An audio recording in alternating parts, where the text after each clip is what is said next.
Você já mandou mensagem para alguma menina só porque queria fazer algo a mais com ela, né? Eu sei. Não é só você. Aquele impulso chega do nada, a cabeça de cima até tenta argumentar, mas a de baixo já tá no comando.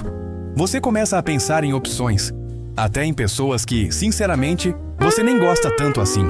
E aí, no calor do momento, parece uma boa ideia. Mas, cara, quando passa, vem aquela sensação estranha. Para alguns é arrependimento. Para outros é uma tristeza sem explicação. Um vazio. Como se você tivesse sido enganado por você mesmo. E olha, tem vezes que a gente tem a sorte de acordar antes e pensar: mano, olha o que eu tava prestes a fazer. É nesse ponto que você percebe que se tivesse ido até o fim, talvez a decepção fosse ainda maior.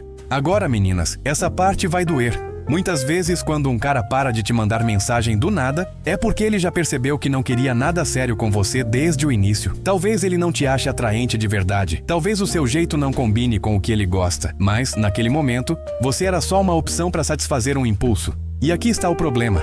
A gente vive numa cultura que normaliza esse comportamento, como se fosse inevitável. Mas será mesmo que é?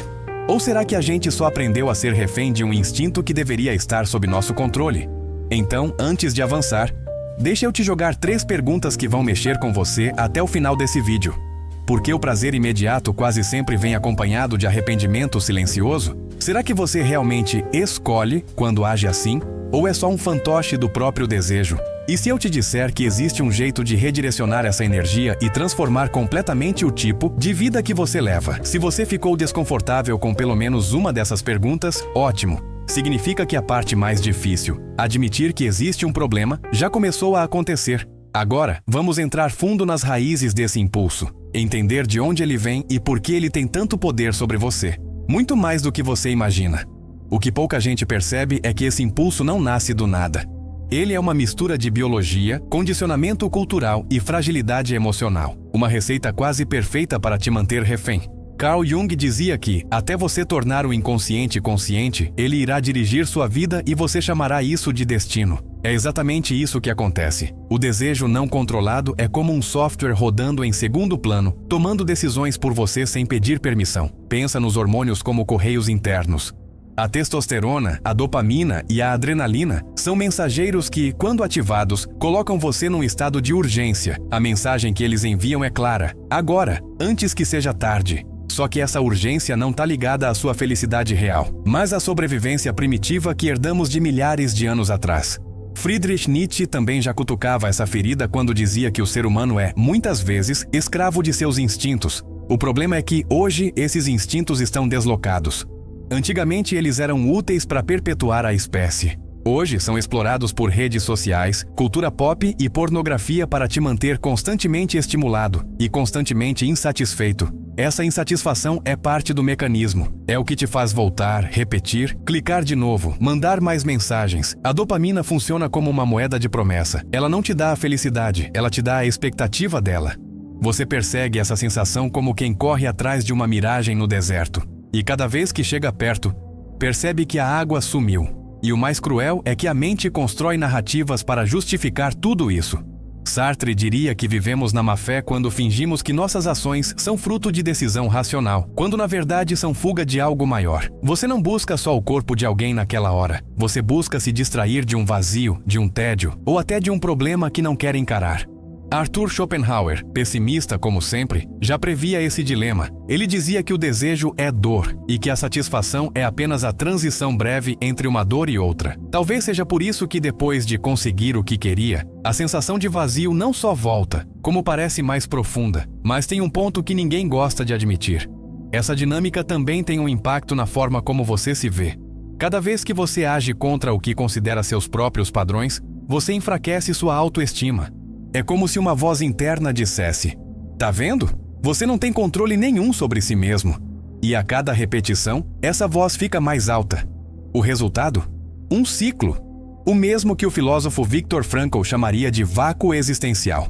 Um estado de vida onde você preenche a falta de sentido com estímulos rápidos, mas nunca com propósito real. E é aqui que a coisa começa a ficar perigosa, porque esse ciclo não é só individual. Ele molda silenciosamente relações inteiras.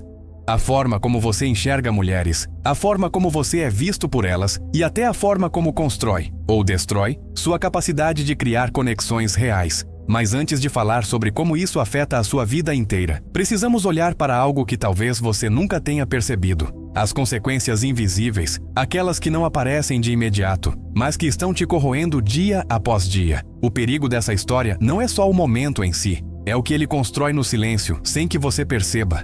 É como ferrugem. Você não vê no começo, mas quando percebe, a estrutura já está comprometida. Cada vez que você segue esse impulso e depois sente aquele vazio, seu cérebro está aprendendo uma lição distorcida. Conexão emocional não importa, o que importa é só a descarga. E quanto mais essa lição se repete, mais você se afasta da ideia de que intimidade tem a ver com reciprocidade, afeto ou crescimento conjunto.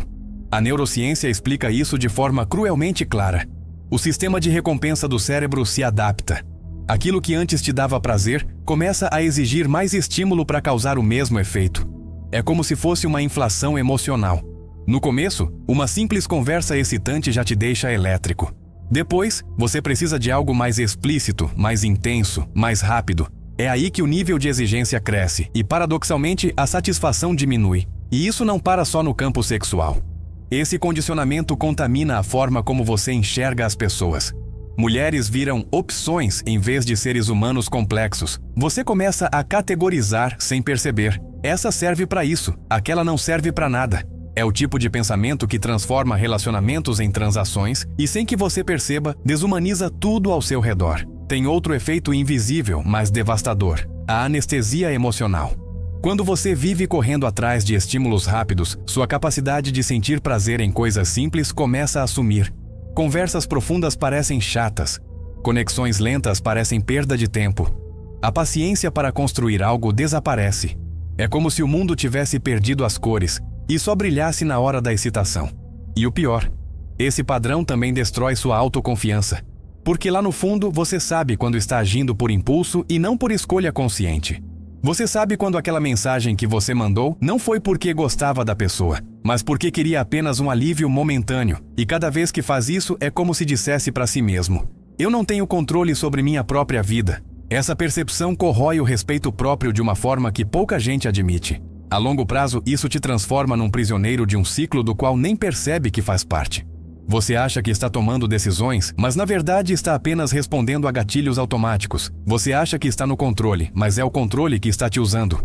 E se isso ainda não parece grave, pensa comigo, quantas oportunidades reais você já perdeu por causa desse padrão? Quantas conversas genuínas foram deixadas de lado porque não envolviam aquela tensão sexual imediata? Quantas mulheres que poderiam ter sido amigas, parceiras de vida ou inspirações? Você descartou porque naquele momento não despertaram um desejo? É aí que mora a parte mais sombria. Esse comportamento não só afeta você, ele molda a sociedade inteira. Ele alimenta uma cultura onde o outro é visto como ferramenta e não como ser humano, onde conexões verdadeiras são raras, porque todo mundo está preso em caçadas instantâneas. Mas existe um momento decisivo, aquele instante em que você pode romper esse ciclo. Só que para isso não basta tentar se controlar. É preciso reprogramar a forma como você pensa sobre desejo, conexão e propósito. E é justamente sobre isso que a próxima parte vai falar. A rebelião. Como quebrar o ciclo e recuperar o controle. A primeira coisa que você precisa entender é que esse não é um problema de força de vontade. É um problema de programação. Seu cérebro foi condicionado, talvez desde a adolescência, a associar excitação física a alívio emocional. E isso virou o atalho mais rápido que ele conhece para fugir do tédio, da solidão ou da frustração. Por isso, a rebelião começa de um jeito contra-intuitivo, não tentando reprimir o desejo, mas mudando a forma como você reage a ele. O impulso vai continuar aparecendo, você só vai parar de deixá-lo ser o dono da sua vida. E aqui vai um choque. Você não precisa lutar contra o desejo. Precisa aprender a questioná-lo. Quando sentir aquela vontade súbita de mandar mensagem para alguém só para ver no que dá, pare e se pergunte: eu realmente quero essa pessoa ou só quero o que ela pode me dar no momento? E se eu tivesse acabado de me satisfazer agora, essa vontade ainda existiria? Como eu vou me sentir amanhã depois disso? Essas perguntas são pequenas armadilhas para pegar seu próprio cérebro no flagra.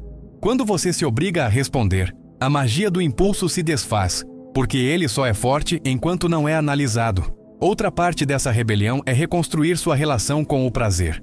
Se você vive dependendo de estímulos instantâneos, vai ter que reaprender a sentir satisfação nas coisas que não são imediatas. Isso significa se expor a interações que não têm nenhuma conotação sexual, mas que te nutrem de outras formas. Uma conversa longa com alguém interessante, aprender algo novo, praticar um hobby que realmente desafie você. E aqui vem uma verdade dura. Você não vai curar esse padrão enquanto continuar cercado de gatilhos. Isso significa limpar suas redes sociais de conteúdos que vivem jogando gasolina no fogo. Significa dizer não para encontros que você sabe que não quer de verdade. Significa escolher o desconforto momentâneo da disciplina em vez da satisfação rápida que te deixa vazio depois. Historicamente, grandes transformações pessoais sempre vieram de um rompimento radical com o padrão anterior. Pense em monges, guerreiros e líderes espirituais que se afastaram das tentações do mundo para recuperar o controle sobre si mesmos. Não é que eles não sentissem desejo, é que eles aprenderam a canalizá-lo para algo maior. E isso nos leva à parte mais poderosa dessa rebelião: transmutar energia sexual em energia criativa. Nikola Tesla, Leonardo da Vinci e até atletas de alto nível falaram sobre como o controle desse impulso pode gerar níveis absurdos de foco, clareza mental e produtividade. Quando você para de desperdiçar essa energia em estímulos que duram minutos, começa a investir em coisas que mudam sua vida inteira. Essa é a diferença entre ser escravo e ser mestre de si mesmo.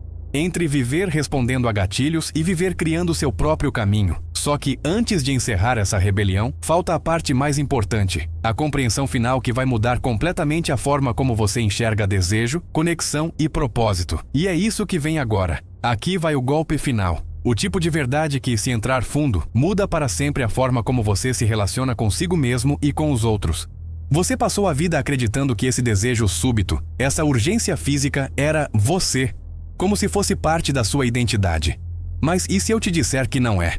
Que ele é só um reflexo biológico, um pacote de impulsos que seu corpo dispara porque acredita que precisa se reproduzir, mas que não tem absolutamente nada a ver com o que a sua alma realmente quer? O vazio que você sente depois não é um defeito, é um sintoma. É o grito silencioso do seu eu mais profundo dizendo: isso não era o que eu estava buscando. Você não estava atrás apenas de contato físico. Você estava atrás de significado, de conexão, de algo que fizesse sentido. E é aqui que muitos nunca chegam. A percepção de que grande parte do sofrimento masculino nesse ciclo não vem do desejo em si, mas da mentira que a gente conta para si mesmo. A de que ceder a ele vai preencher algo que, na verdade, ele nunca vai preencher. O impulso é rápido, o prazer é breve, mas o vazio é paciente. Ele fica, ele se instala, ele começa a moldar a forma como você se vê. E quanto mais você repete o padrão, mais começa a acreditar que esse é o seu jeito de ser. Mas não é. A realização poderosa é entender que o verdadeiro poder não é resistir por resistir, mas direcionar sua energia para o que realmente importa para você. Quando você aprende a dizer não para o que é pequeno, você abre espaço para dizer sim para o que é grande. E aí, de repente, a dinâmica muda. Você não é mais o cara que corre atrás de qualquer interação só para matar uma vontade. Você se torna o homem que escolhe, que define, que atrai pelo valor que constrói, não pelo impulso que segue. A parte mais bonita? Quando você para de pensar com a cabeça de baixo, começa a pensar com o coração e com a mente alinhados. E é aí que encontra conexões reais, respeito verdadeiro e, finalmente, paz consigo mesmo. No fim, esse não é um vídeo sobre sexo. É um vídeo sobre liberdade, sobre recuperar o controle da sua história, sobre parar de viver como refém de um instinto e começar a viver como autor da sua vida. E agora, sabendo disso, a pergunta que fica é: você vai continuar alimentando o vazio ou vai começar a preenchê-lo com algo que realmente importe?